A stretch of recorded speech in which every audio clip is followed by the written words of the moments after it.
काव्या लग्न होऊन एका नवीन घरात पाऊल टाकत होती. चेहऱ्यावर नाजूक हास्य, डोळ्यात संकोच आणि हृदयात भीती. नवीन नाती, नवीन लोक आणि अनोळखी आयुष्याची सुरुवात. माहेरी आईच्या कुशीत रडायची सवय होती. इथे ती मोकळं रडू शकणारही नव्हती. नवऱ्याचा स्वभाव शांत, समजूतदार होता. तो नेहमी म्हणायचा, तुला इथे कोणताही त्रास होऊ देणार नाही. पण आयुष्य प्रत्येक वेळेस नवऱ्याच्या वचनावर विसंबून राहत नाही, हे तिला लवकरच कळलं. या घरात तिच्यासोबत होती सासू. थोड्या कडक पण अनुभव संपन्न होते. धीर, उग्र बोलणारे, कधी कटाक्ष टाकणारे. आणि एक होती भाऊजाई, एक स्त्री जी पहिल्या दिवशीच काव्याला मिठी मारून म्हणाली, घाबरू नकोस, सासर म्हणजे दुसरं माहेर. घर थोडंसं जुनं पण मोठं आणि भरलेलं. एकत्र कुटुंब, जेवताना सगळे एकत्र, सकाळी आरत्या, दुपारी गप्पा, संध्याकाळी पुन्हा चहा आणि चर्चा. पण सगळं एवढंच सुंदर नव्हतं. सासू काही चुकलं की टोचायच्या. धीर वारंवार टोमणे मारायचा. एकदा म्हणाला, हे बघा, आता घरात नव्या तऱ्हेचा वास आलाय. आणि नजरेने काव्याकडे पाहिलं. भाऊजाईने त्या दिवशी तिचं थोपटलेलं मन परत उभं केलं. काही बोललं ना तर मला सांग. एकटीवर झेलायचं काहीच कारण नाही. असं काव्या लग्नानंतर काही महिन्यातच समजून गेली की तिचा नवरा अनेकदा बाहेर असतो. कामानिमित्त शहरात राहतो. आठवड्यातून एकदा यायचा. एकदा रात्री नवऱ्याने फोन केला, काव्या, तुझं खरंच मन लागते का ग इथे? ती म्हणाली, हो, पण सगळं तसंच नाहीये जसं आपण स्वप्नात पाहिलं होतं. त्याने म्हणालं, आर्या चांगली आहे, तिच्याकडे मन मोकळं कर. काव्या डोळे मिटून राहिली. हां, एवढंच म्हणाली. अमेय धीर कधी कधी उगाच जवळच यायचा. एखादा टीका करायचा. कधी चहा घेताना बघायचा. कधी सहज बोलायचा, काव्या, तुझं हास्य बनावट वाटतं. तू तर खूप वेगळी आहेस. पण इथे सगळं नकली चालतं ना.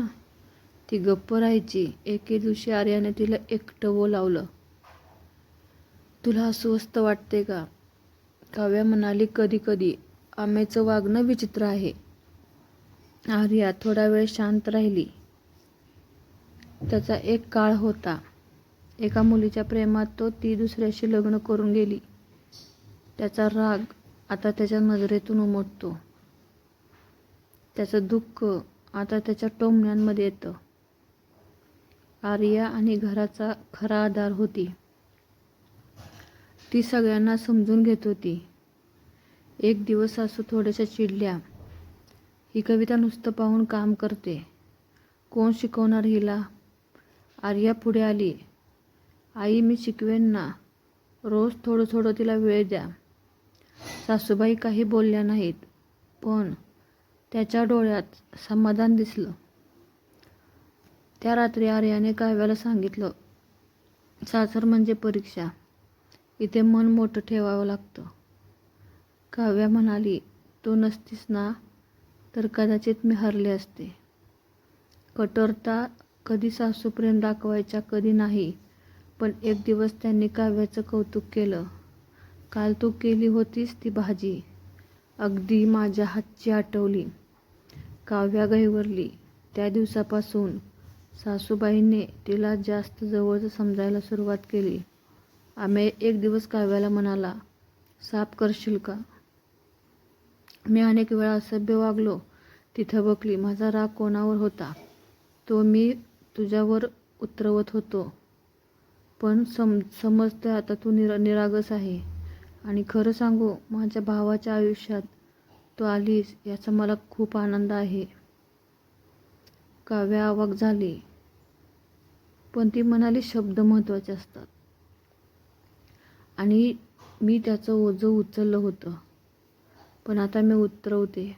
आर्याची तब्येत बिघडायला लागली. थोड्या दिवसात तिला गंभीर आजार असल्याचं समजलं. ती हॉस्पिटलमध्ये होती. काव्या तिच्या पायाशी बसून होती. काव्या, मी गेले तरी तुझ्यावर माझं घर सोपवते. नको तसं बोलू आर्या. तू माझ्या लेकराला आईसारखं वाढव. काव्या डोळे झाकून म्हणाली. तू उठशील पण नियती वेगळी होती. आर्या गेली. घरात शोककळा पसरली. अमेय खचून गेला. सासूबाई शून्य आणि काव्या आता फक्त सून नव्हती, घराची जबाबदार होती. काव्या आता सगळं हाताळत होती. सासूबाईची सेवा, लहान मुलाची जबाबदारी, नवऱ्याचा आधार, अमेयचा पुनर्जन्म. सासूबाई एक दिवस काव्याला म्हणाल्या, तू माझी लेक आहेस, सून नव्हे. काव्या फक्त हसली आणि डोळ्यातून गाळं पाणी. त्या सगळ्या आठवणीसाठी होतं. सासर म्हणजे फक्त नवऱ्याचं घर नाही. सासर म्हणजे माणसांची परीक्षा घेणारं, पण माणसातली खरी माया उलगडणारं घर. काव्या आता समजून गेली होती. जिथे विश्वास, संयम आणि आपलेपण असतं, तिथे कोणतंही घर माहेरसारखं होतं.